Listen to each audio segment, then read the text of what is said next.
Bonjour Rachel. Écoutez, je vous remercie beaucoup pour toutes ces informations. C'est vrai que c'est un flux d'informations important pour moi. Il y a beaucoup de choses. Après, comme dit, à l'heure actuelle, vous êtes les seuls à m'avoir apporté des réponses concrètes. Je ne vous cache pas que j'ai eu des échanges avec certaines mamans. Enfin, il y a des gens, voilà, certains de vos détracteurs, du coup. On m'a dit, voilà, fais attention, ces gens-là, je connais plusieurs familles qui ont eu des soucis, etc. J'ai entendu, mais voilà, c'est basé sur des on-dit, et j'ai répondu à ces personnes-là qu'à l'heure actuelle, il n'y a que vous, en fait, qui avez su m'apporter des réponses et qu'elles étaient pertinentes. Et en plus de ça, que vous êtes très réactif aux messages envoyés, aux questions envoyées.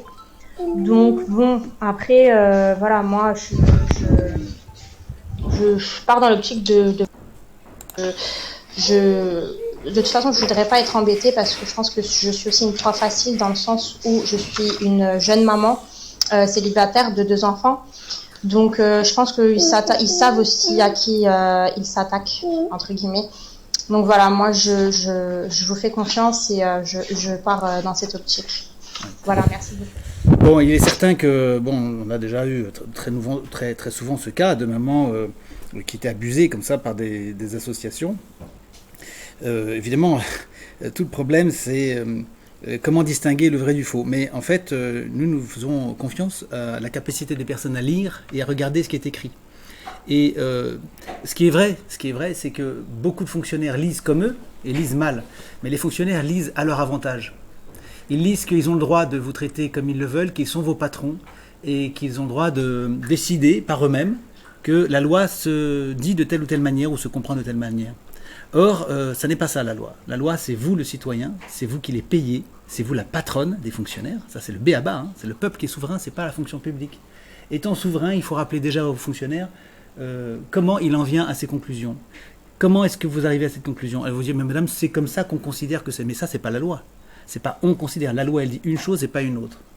Donc, où avez-vous vu que cette interprétation était juste? Qu'est-ce que vous lisez dans ce texte? Quand vous lisez la phrase, le cas échéant, l'enfant effectue des exercices, est-ce que ça veut dire l'enfant a l'obligation de faire des exercices? Est-ce que c'est ça que ça veut dire? Si vous êtes fonctionnaire et que vous me dites oui, dans ce cas-là, vous commettez un faux, abus d'autorité, tentative de tromperie du citoyen, et donc on ira au tribunal administratif.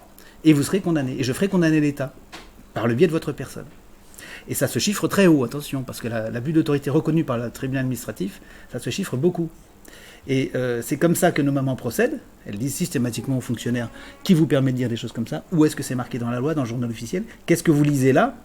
Et comment osez-vous l'interpréter comme ça? Si vous voulez, on va au tribunal administratif. Et à ce moment-là, chaque fois, le fonctionnaire, il fait marche arrière, toute. Il en réfère à son supérieur. Le supérieur, il consulte le juriste du service. Et le juriste du service dit, effectivement, cette dame, elle a raison. Et donc, les choses se passent très bien, finalement. Mais si vous voulez, aux étages inférieurs, c'est le niveau de l'EDA et de l'UNI. On ne veut pas chercher à dépasser le stade de la compréhension façon fonctionnaire de base, puisque de toute façon, eux, ils sont subventionnés. Ce sont des associations subventionnées qui prennent de l'argent de l'État. Et donc, elles n'ont pas du tout intérêt. Si elles veulent de l'argent l'année prochaine, il faut qu'elles soient obéissantes. Et donc, elles contribuent à enfoncer les familles dans cette espèce de situation où elles ne sont plus le peuple souverain, mais elles sont ce qu'on voit partout maintenant. Un peuple qui est asservi, véritablement asservi. C'est le fonctionnaire qui est le maître, le politique est le maître, et le peuple, il se fait tirer dessus à vue, il se fait taper dessus, et il dit plus rien. Parce qu'il est convaincu que c'est comme ça que ça doit être. Et c'est scandaleux, et il faut se battre contre ça. Voilà, cher Rachel, il y a pour ça toute une très abondante littérature depuis 150 ans là-dessus. Et toute la République se réfère à des grands ancêtres qui ont dit ces choses que je vous dis depuis très très longtemps, de Hugo à Zola, à Jaurès et tout ce que vous voulez. C'est la litanie des gens qui ont défendu la liberté du peuple face aux tyrans. Et maintenant, on voudrait nous faire croire que les choses ont changé. Non, dans la loi, officiellement, elles n'ont pas changé. Voilà Rachel, à très bientôt, au revoir.